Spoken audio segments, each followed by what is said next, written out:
Hello everyone. आज हम start करेंगे एंटीसाइकोटिक्स एजेंट को।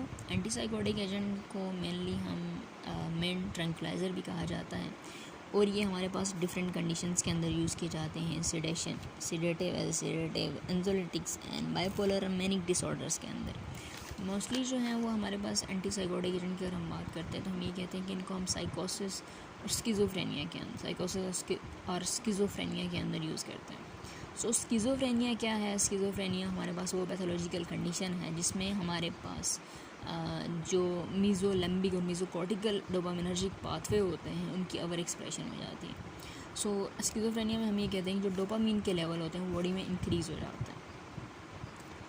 अच्छा, हम एंटीसाइकोटिक ड्रग्स की अगर हम बात करते हैं तो इसमें हमारे पास टिपिकल हैं और एटिपिकल्स हैं।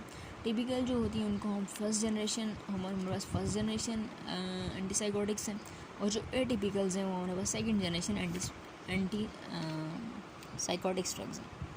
सो हमारे पास जो टिपिकल्स हैं उसमें हमारे पास कुछ हाई पोटेंसी की होती हैं और कुछ हमारे पास लो पोटेंसी की होती हैं। हाई पोटेंसी में हमारे पास हेलोपेरिडोल है जो कि ब्यूटायरोफिनोन डेरिवेटिव्स हैं और इसके अलावा फिनोथायाजीन है जिसमें हमारे पास क्लोरप्रोमाजीन आ जाती है, प्रोक्लोरपेराजीन आ जाती है। और हमारे पास जो हाई पोटेंसी की ड्रग्स हैं उसमें हमारे पास हेलोपेरिडोल है और फ्लूफेनाजीन है और जो लो की हैं उसमें हमारे पास क्लोरप्रोमाजीन और क्लोरपेराजीन आ जाती हैं। और सेकंड जो हमारे पास सेकंड जनरेशन ड्रग्स हैं उसमें हमारे पास रिस्पेरिडोन आ जाती है, ओलेंजापीन है, कोलेंजापीन है, एरिपिप्राजोल है, फ्लोटापीन है या जिप्रासिडोन है।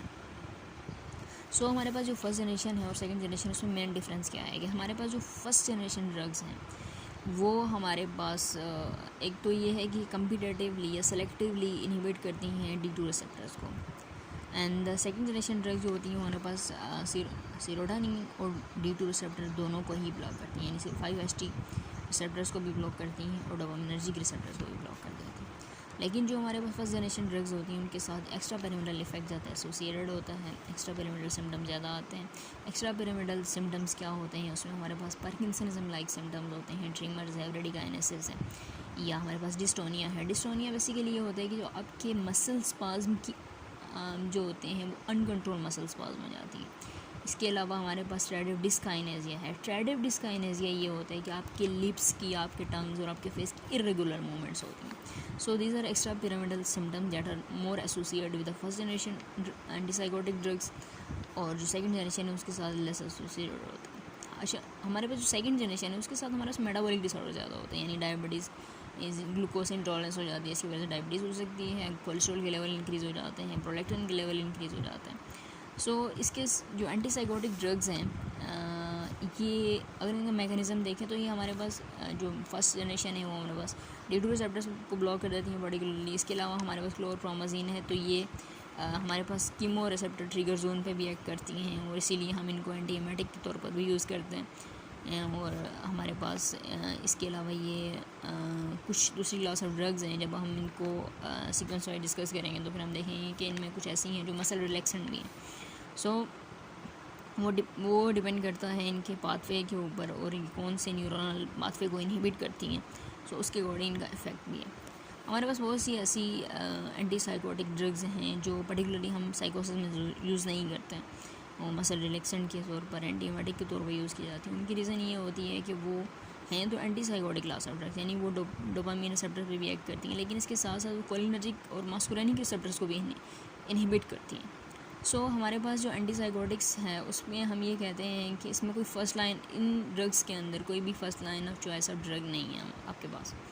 और क्योंकि ये एंटीसाइकोटिक ड्रग्स हैं इनके साथ ये आप एल्डरी पेशेंट्स में यूज़ नहीं कर सकते उस तरह से, क्योंकि एक तो डायमेंशिया के जो पेशेंट्स होते हैं उनमें आप यूज़ नहीं कर सकते।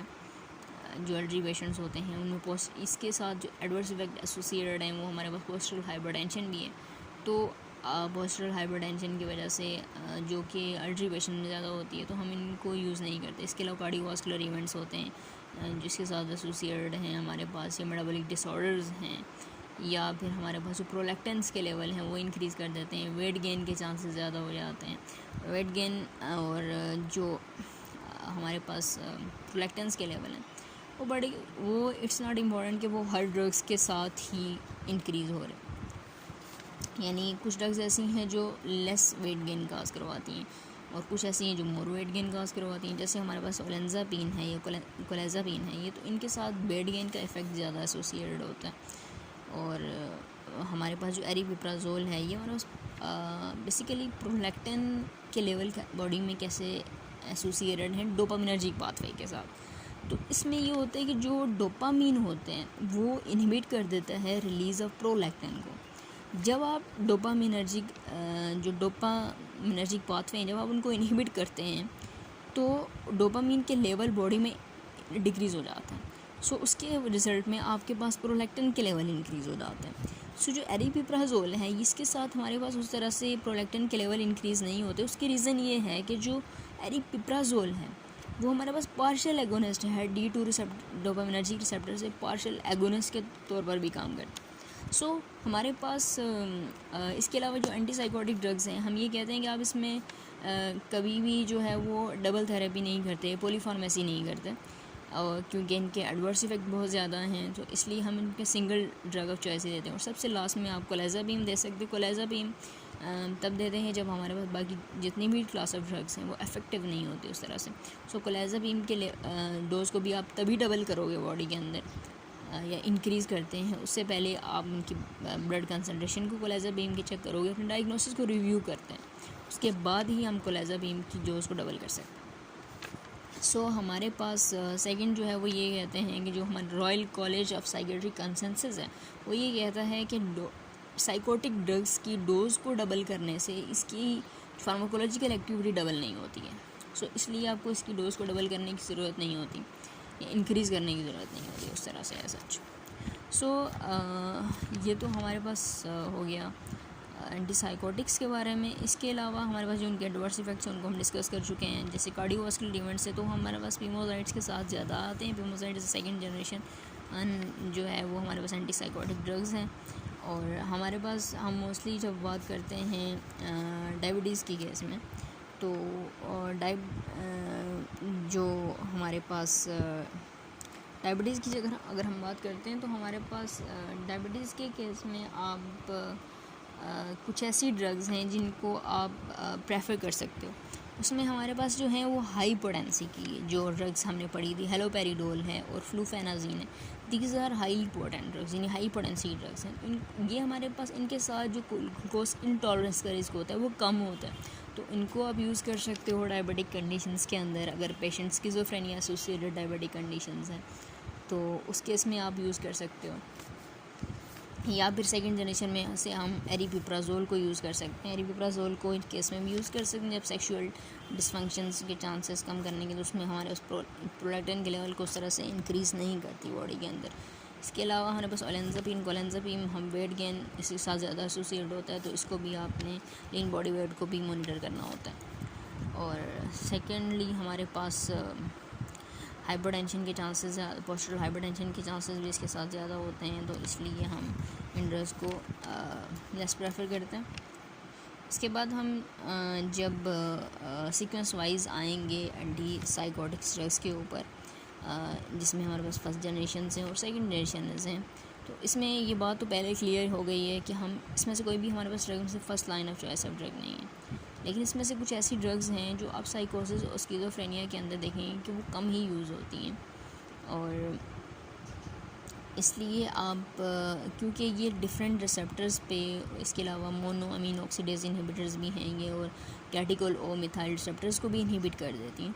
सो इनके uses as compare to schizophrenia और साइकोसिस, दूसरी कंडीशन में कुछ ड्रग्स के यूजेस ज़्यादा हैं। जैसे क्लोरप्रोमाज़िन की बात की तो वो एंटी एमेटिक के तौर पर भी यूज़ की जाती है, और साइकोसिस इज़ लेस प्रेफरेबल है। इसके अलावा हमारे पास जो एंटीसाइकोटिक ड्रग्स से पहले ही बात कर चुके हैं कि आप देखें जब हम बाइपोलर डिसऑर्डर्स के बारे में पढ़ेंगे और मैनिक डिसऑर्डर, बाइपोलर और मैनिक डिसऑर्डर के बारे में पढ़ेंगे, तो उसमें भी आप देखेंगे कि ये एंटीसाइकोटिक ड्रग्स उस केस में भी यूज़ की जाती हैं।